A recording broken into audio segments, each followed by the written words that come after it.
Yes. Hello everyone. So today I was going to go over Ark Invest presentation on big ideas for 2023, specifically the section on electric vehicles. For electric vehicles, defying the skeptics with exponential growth. Investors once questioned whether the future was electric. Demand for EVs has scaled despite a pause in cost declines caused by commodity price shocks. Now investors doubt whether or not the growth will be exponential. The debate around electric vehicles has shifted from demand to supply based on Wright's law. Ark forecasts that EV prices will decline and sales will increase more than sevenfold, or 50% at an annual rate, from roughly 7.8 million in 2022 to 60 million units in 2027. The biggest downside risks to our forecast are supply constraints that could continue to impact pricing and the speed at which traditional automakers transition to electric vehicles. Interesting there that they say traditional automakers.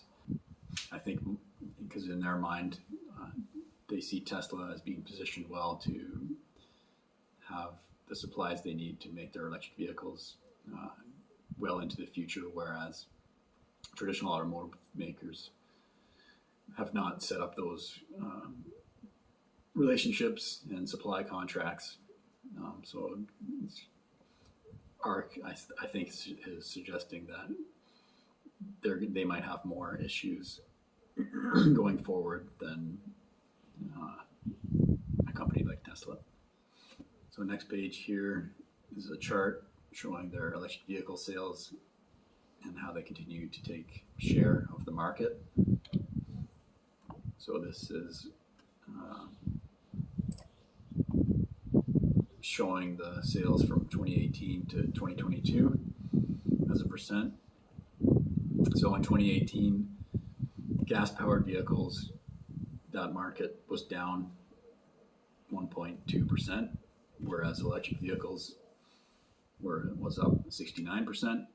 In 2019, gas-powered down 7.2%, electric vehicles up 18%. In 2020, gas-powered down 16%, and electric vehicles up 33%. In 2021, gas down 1.7, increased 1.7 in 2021, and electric vehicles increased 112%. In 2022, gas vehicles down 6.9%, and electric vehicles up 62%. Now, an interesting note for this chart is that gas-powered vehicles include hybrid vehicles. So when they say electric, they mean fully electric vehicles. As global automakers have increased investment plans for electric vehicles and batteries more than tenfold over the past 4 years. At a historical auto industry capital efficiency of 14,000 per unit capacity, the annualized 600 billion earmarked for electric vehicle investment would equate to 43 million units in annual production per year. If all automakers were to realize the capital efficiency associated with electric vehicles, 600 billion would accommodate 86 million units, approaching total auto production today. Wright's law has modeled the decline in battery costs accurately and points to LFP, which is lithium iron phosphate cells, as the dominant chemistry. The largest cost component of an EV is its battery, the declining cost of which will be critical to reaching sticker price parity with gas-powered vehicles. According to Wright's law, for every cumulative doubling in the number of units produced, battery cell costs will fall by 28%. Despite the recent commodity spikes and associated battery price increases, this relationship should persist over the long term at a lower production base. Lithium iron phosphate cells could accelerate the cost and price declines. We're showing the cost decline for nickel cells, lithium iron phosphate cells, and the forecast. Now, this is a logarithmic chart. You'll see on the x-axis here how the price goes from 10,000 to 1,000 to 100. So despite the line being linear, this is actually showing an exponential decrease in the cost of battery cells. Wright's law points to faster EV charging rates. Ark believes that an EV charging rate is a good proxy for overall performance, capturing the efficiency, range, and power capabilities of the system. In the past 4 years, charging rates have improved nearly threefold, from 40 to 15 minutes for 200 miles of range. During the next 5 years, it could drop nearly fourfold to 4 minutes. As EV charging reaches an acceptable rate, Ark expects the industry to optimize for other features like autonomous driving, safety, and entertainment. So they're already showing that EVs have hit price parity with gas-powered vehicles, EVs with more than 300-mile range. So yeah, back in 2015, there was just the Model S and X, and they're very expensive. So their cost was much higher than the average gas-powered vehicle. And then another chart here showing the models of light-duty electric vehicles in the US with a range of greater than 300 miles. So from 2016 to 2020, it was only Tesla that had a vehicle in this category. And then in 2021, Ford joined the party, and now in 2022 we see a lot of other manufacturers that are in this category with an electric vehicle with a range of greater than 300 miles. So it kind of demonstrates how Tesla is at least 5 years ahead when looking at this category. Battery cost declines should continue to drive exponential growth in electric vehicle sales. So this is a chart showing as the price lowers, you can address a larger percentage of the market. So at 100,000, yeah, there's not a huge market to get. At 80,000, there's a little more. 60,000, a little more.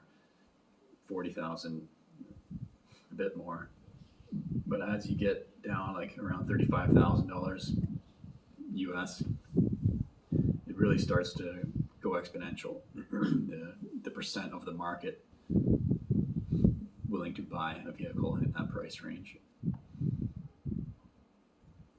So Ark expects that in 2027, the EV price to be around 18,000 US dollars. And at that point, you can it addresses 75% of the whole market. And as we see with the battery cost declines, and I would say also the simple fact that because battery electric vehicles are so much simpler with way less moving parts, as we haven't really seen a lot of companies get to scale yet, and that's where you start to see the price declines. Tesla is at a decent scale now, but they still have a lot of gains to go as they increase their production. So as the previous chart shows, for the battery, but I would say overall for the electric vehicle as well, the costs are just going to keep getting lower to a point where you'll have to be silly to get a gas vehicle. Although EV sales have scaled exponentially, the consensus forecast is linear. In 2017, Ark forecasted that global sales of electric vehicles with 200 plus mile range would approach 17 million in 2022. A global pandemic, supply challenges, commodity price spikes, and the consumer preference for longer ranges limited unit sales to around 8 million, still 4 times the consensus estimate in 2017. In other words, Ark's forecast was off by 45%, but the consensus estimate was off by 400%. Now look at the difference in forecast for 2027. Will EVs be 25% or 65% of total auto sales? So this is a common problem with humans, I guess. We don't think very well exponentially. We tend to think in linear growth terms, but a lot of changes like this happen on on an exponential curve. So that's what these charts are showing here with global EV adoption. But despite like seeing this, they don't change their forecast. That they see an exponential growth, but still they think, oh, but from here on, it's going to go linear. So we see that in these two charts. So global EV adoption curve in 2017. So this is what the experts thought with this dotted line here. The actual EV sales from 2019 to 2022, an exponential growth there.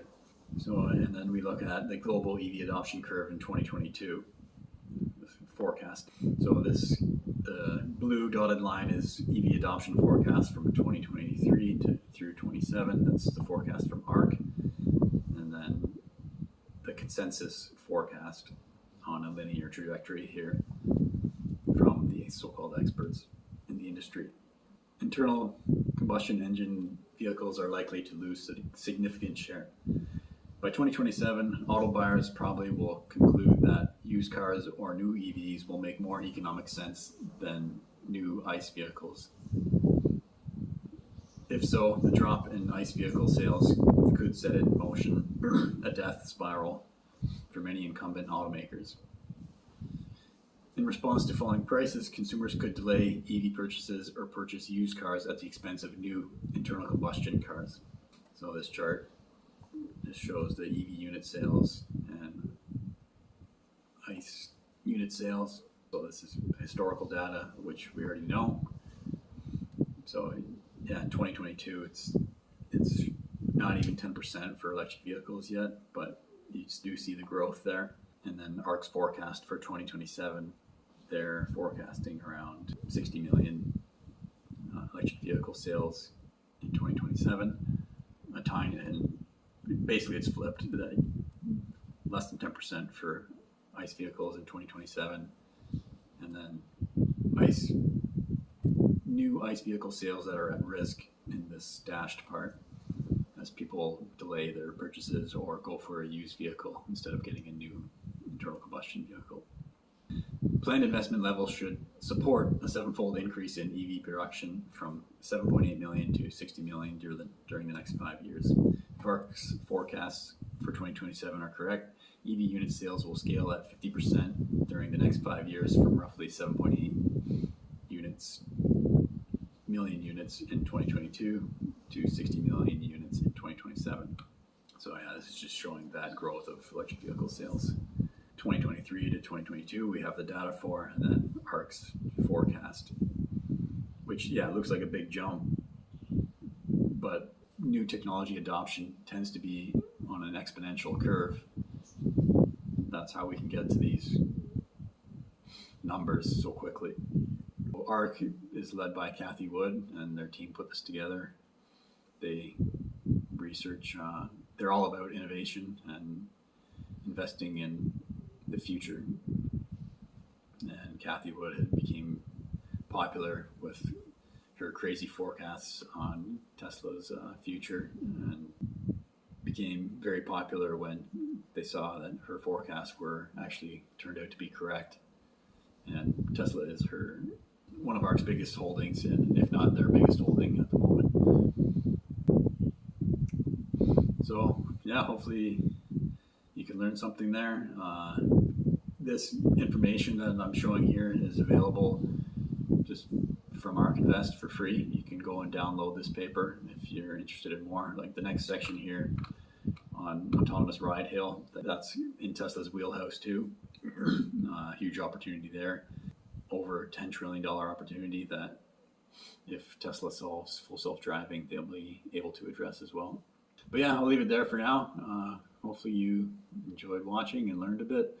My name's Evan Bertrand. You've been watching the Evergreen channel, and thanks for watching.